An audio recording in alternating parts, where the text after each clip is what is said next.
Hello guys, तो आज हम डॉक्टर स्टोन के पार्ट 4 को एक्सप्लेन करने वाले हैं। तो अगर आप लोगों ने इससे पहले के पार्ट नहीं देखे हैं तो मैं डिस्क्रिप्शन बॉक्स में इसकी लिंक दे दूंगा, तो जाके ज़रूर चेकआउट करिएगा। तो लास्ट एपिसोड में हमने देखा था कि सेंकू बहुत सारा हाइड्रोक्लोराइड एसिड कलेक्ट कर लेता है। तो पार्ट 4 की स्टार्टिंग में हमें दिखाया जाता है कि सेंकू हाइड्रोक्लोराइड एसिड लेके विलेज में आ जाता है, जिधर हाइड्रोक्लोराइड एसिड को देखकर कुहाको को लगता है कि अब वो लोग मेडिसिन बना पाएंगे, लेकिन क्रोम उससे कहता है कि अभी मेडिसिन बनाने के लिए हमारे पास सारे मटेरियल नहीं है। ये सुनने के बाद कुहाको फिर से परेशान हो जाती है, जिसके बाद सेंकू उससे कहता है कि परेशान होने की कोई बात नहीं है, कुछ ही मटेरियल बचे हैं जिसे हम जल्दी बना लेंगे। इसके बाद वो उसे एक चार्ट दिखाता है और इसके बाद वो सभी लोग मिलकर सल्फ्यूरिक एसिड का यूज़ करके बाकी सारी चीज़ों को बनाने लगते हैं, जिसके बाद वो लगभग सभी चीज़ें बना लेते हैं। बस अब उन्हें मेडिसिन बनाने के लिए अल्कोहल की ज़रूरत थी, जिसके बगैर वो मेडिसिन को प्रिपेयरली नहीं बना सकते। इधर सेंकू के पास सभी अल्कोहल के कंटेनर खाली हो चुके होते हैं, जिस वजह से उन्हें अब मेडिसिन बनाने में काफ़ी ज़्यादा टाइम लगने वाला है। इसके बाद वो ओल्ड क्राफ्टमैन सभी को बताता है कि कल चीफ को डिसाइड करने के लिए एक फ़ाइट होने वाली है, जिसमें हमें बहुत सारा अल्कोहल भी मिल सकता है। अब ये सुनने के बाद क्रोम काफ़ी ज़्यादा खुश हो जाता है। इसके बाद सेंकू से बोलता है कि अब हमारे पास ज़्यादा टाइम नहीं है और अब हमारी सारी उम्मीद किनरो और गिनरो ही हैं, जो कि मैग्मा को हरा सकते हैं। इसके बाद हमें दिखाया जाता है कि विलेज में काफ़ी तेज़ी के साथ तैयारियां होने लगती हैं, लेकिन तभी अचानक से वहाँ रूरी की तबीयत खराब होने लगती है। इसके बाद हमें सेंकू की ओर दिखाया जाता है, जो सभी लोगों से कहता है कि उस फाइट में मैं भी हिस्सा लूँगा, क्योंकि जितने साइंस ऑफ द किंगडम के लोग होंगे उतना ही हमारा जीतने के फ़ायदे होंगे। जिसके बाद गिनरो काफ़ी ज़्यादा खुश होता है। अब सेंकू उन सभी को स्ट्रेटजी बताता है कि पहले वो साइंस ऑफ द किंगडम की तरफ से फाइट करेंगे, जिसके बाद लास्ट में किनरो जाएगा, जिससे उनके जीतने के चांसेस काफ़ी ज़्यादा बढ़ जाएंगे, क्योंकि किनरो ने ही एक बार मैग्मा को हराया होता है। इसके बाद वो सभी लोग तैयार हो जाते हैं और हमें नेक्स्ट डे दिखाया जाता है कि सेंकू और उसकी टीम सभी लोग पहुंच जाते हैं फाइट के एरिया में। जिसके बाद फर्स्ट टाइम रूरी सेंकू से मिलती है और उससे उसका सरनेम पूछती है। ये सुनने के बाद सेंकू हैरान हो जाता है और वो सोचता है कि आखिर रूरी को इस सरनेम के बारे में कैसे पता, आखिर इस टाइम पे तो इनके पास वो कल्चर है ही नहीं। जिसके बाद सेंको से सरनेम के बारे में बताने वाला होता है, लेकिन उससे पहले ही रूरी की तबीयत खराब हो जाती है, जिस वजह से सभी लोग रूरी को लेकर वहां से जाने लगते हैं। इधर रूरी की तबीयत खराब होने पर मैग्मा को काफ़ी ज़्यादा खुशी होती है, क्योंकि उसे इस चीज़ से कुछ भी फर्क नहीं पड़ता रूरी जिंदा रहे या मरे, उसे बस चीफ की पोजीशन चाहिए होती है, क्योंकि आज की फाइट में जो भी जीतेगा वो यहाँ का नया चीफ बनेगा।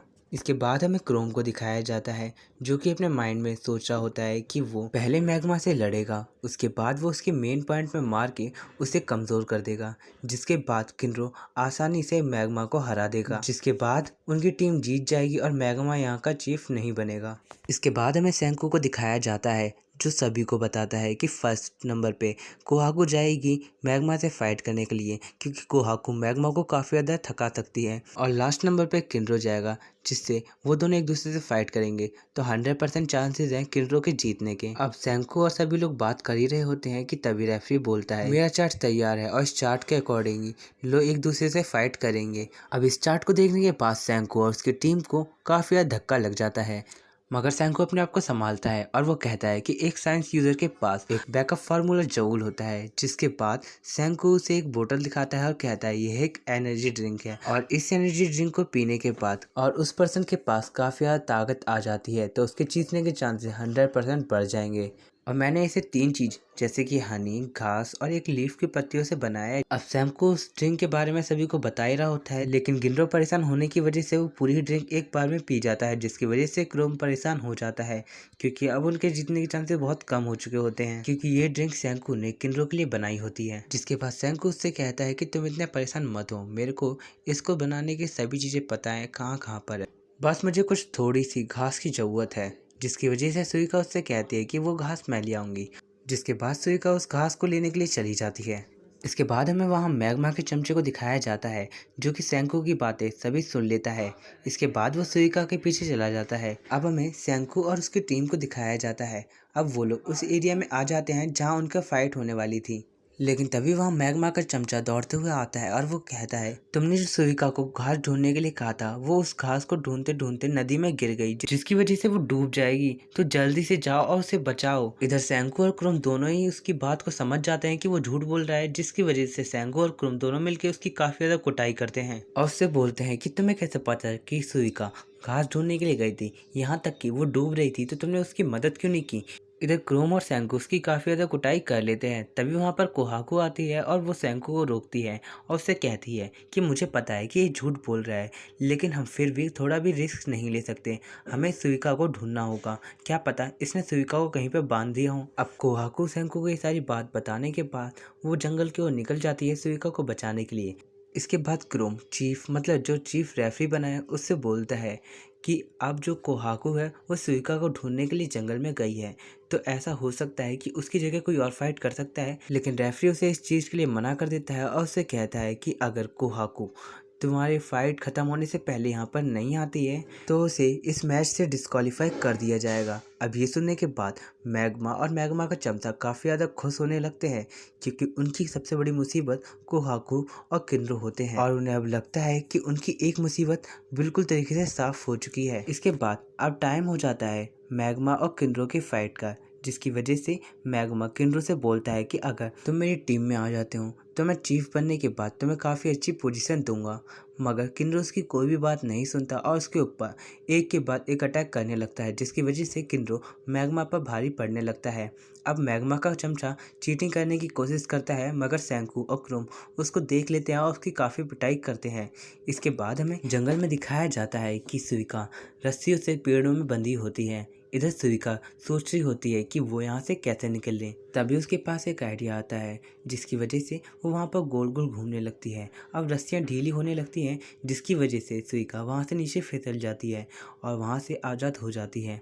और सुविका दौड़ते हुए वापस से विलेज की ओर आने लगती है। जिसके बाद हमें मैग्मा को दिखाया जाता है जो कि फाइट कर रहा होता है और वो किंड्रो से थोड़ा पीछे हट रहा होता है, लेकिन तभी किंड्रो की जो सिकनेस होती है वो एक्टिव हो जाती है, जिसकी वजह से वो ढंग से मैग्मा को देख भी नहीं पा रहा होता। इधर किंड्रो को भी वही सेम सिकनेस होती है जो सुविका को होती है।